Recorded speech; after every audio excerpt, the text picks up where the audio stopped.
Yo, what's going on? So today what we're going to do is go behind the scenes of this mural, and I'm going to tell you about the process of how everything came together, because I think a lot of you kind of like that. So that's what we're going to do today.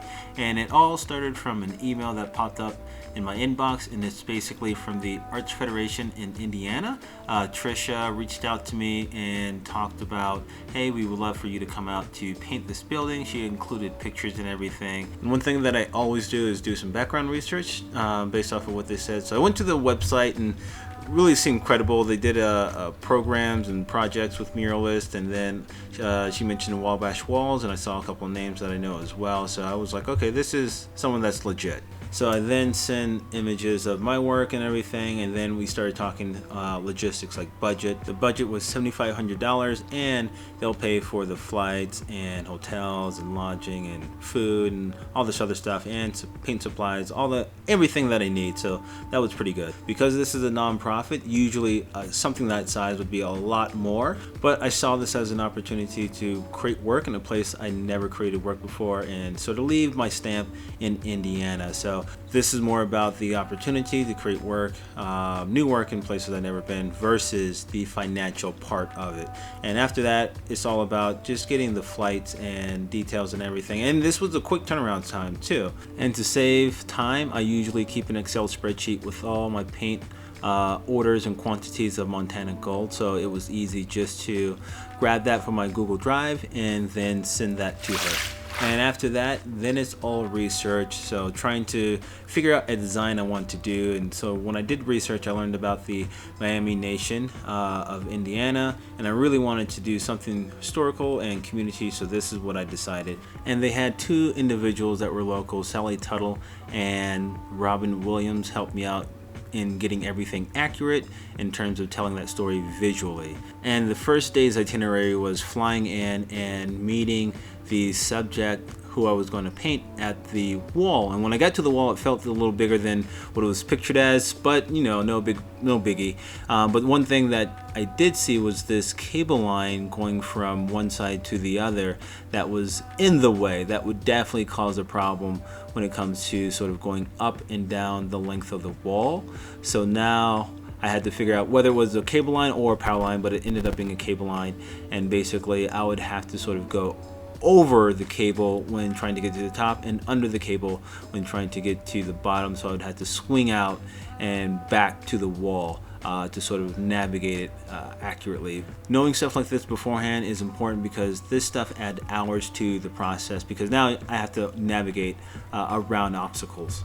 But while I was at the wall too, I met this subject, Sarah, and she's Miami native, and we did a photo shoot, quick one with the phone. I would say to get really good, start learning how to direct individuals in terms of how you want them to pose and everything, and lighting, all that good stuff, because having your own reference photos, it really allows you to sort of expand in your mural work rather than working from other people's photos or things that you just find online.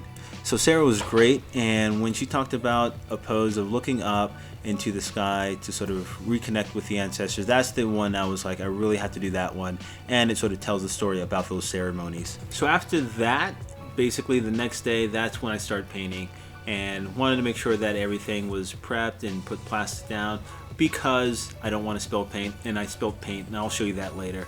But this is the Fox Trailer restaurant. You can't see it. It looks like a church, but it's actually a restaurant on the other side. And basically it's a new sort of build, and I didn't want to sort of make it messy at all, so that's why I was really adamant about making sure everything was prepped with plastic.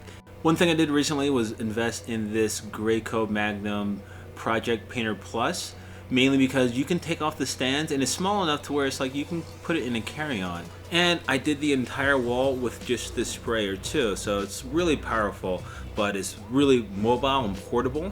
And I like using my own sprayer, because having them provide a sprayer, you just never know the complications and troubleshooting. So carrying my own equipment is always best. And now I'm just throwing the darker colors at the bottom, the blues, the purple, the teals, and then throwing the lighter colors at the top where the face will be, so that I'm not working as much to sort of get that sort of flesh tone look. And this boom lift was really good, sort of navigating in between that big cable that was sort of always in the way. So far so good, and the entire first day was just throwing down paint. So this is like the messiest time of the project, when I just have buckets of paint everywhere, and I spilt it, but as long as you have like 2 pieces of cardboard sort of scoop it up with, you'll be fine. And that's why like I said, I always make sure I prep with plastic on the ground. And now it is time to do the sketching with the transparent black and purple spray paint. And I'm using the Doodle Grid method. I have a video on that. I'll make sure I have a link to that in the description and above. But I'm using that Doodle Grid method with the sort of using the marks on the wall with the colors of the paint that I threw down, as well as a lot of the texture in the brick and just the facade of the wall. So I was able to get away with not really putting down any marks to get like a really good accurate sketch the first time. That is why I always implore using the Doodle Grid method, even more so than the projector method, because I had my projector with me that I just got, the M7, and that would have sort of had me wait till nighttime, but I didn't want to waste another day of daylight. So I just did the Doodle Grid method on this project right here because time is limited and I'm only out here for a certain number of days, and I have to go to the next project. So I have to make sure that I use my time wisely and not wait. So basically that's why I said, let me just do the Doodle Grid method versus waiting for nighttime to use that projector. And not only that, across the street was an apartment complex, and when you move the boom lift, it makes a beep, an annoying beep, and a loud beep as well. So, you know, I didn't want to be that person that uses that boom lift at nights and keeps up the local neighborhood.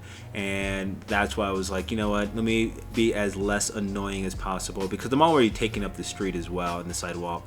So I was like, let me just avoid doing anything at nighttime. Overall, it took about 3 days to complete, and one of the biggest things that I had to do is make sure that I accounted for the materials I was using so that I don't overdo a certain color because I may need it for something else. So I had to really improv on how I was going to fill up this large space. So using the technique of sort of getting this hard line on one side and the shading on another side to build up the dress and then the necklace and all this other stuff was something I was like, okay, this is something I can do because it sort of saves me a lot of spray paint. And being in an area like Kokomo, you just don't have Montana Gold supplier, you know, at your local art store. You know, you would have to go to a Chicago or maybe in Indianapolis, hours away. So I was like, let me make sure I conserve, and that's something that I think you really have to sort of focus on whenever you're doing projects outside of like a large city or your local hometown. So conserving paint is a must. I didn't have too big of a problem with any sort of part of this project. They paid for, you know, the food, dinner and lunch and stuff like that, and then, you know, driving me back and forth from the hotel. So everything worked out amazing. And one thing that I really liked about this project is that I got to experiment with a lot of different techniques. You know, painting these feathers and the way I did the dress, it's like something that I never really tried before. So taking on these projects where, you know, I'm thinking more about the opportunity of painting in a place I've never been before and having that creative freedom is really important, because I'd rather do this than a project that I'm getting paid really good for, and you know, it's like there's too many cooks in the kitchen and I don't get to do what I want to do. So I love this project right here, and it came out great, and they had a ceremony at the end with the community and the newspaper and different entities. And you know, for me, as long as the community loves it and embraces it, that's what, you know, that's why it's worth it. Because otherwise it's like you're painting for yourself and not for the community, because they have to live with the work. So painting work that they can live with and be excited about. Yeah, you can see this surrounding area too. So this is what it looks like around the building. It's a whole new developed area, so they'll be able to see this as they come downtown and sort of get that new breath of fresh air. So hopefully you like the video and you'll visit the mural in Kokomo, Indiana, and I will see you guys next time. Peace.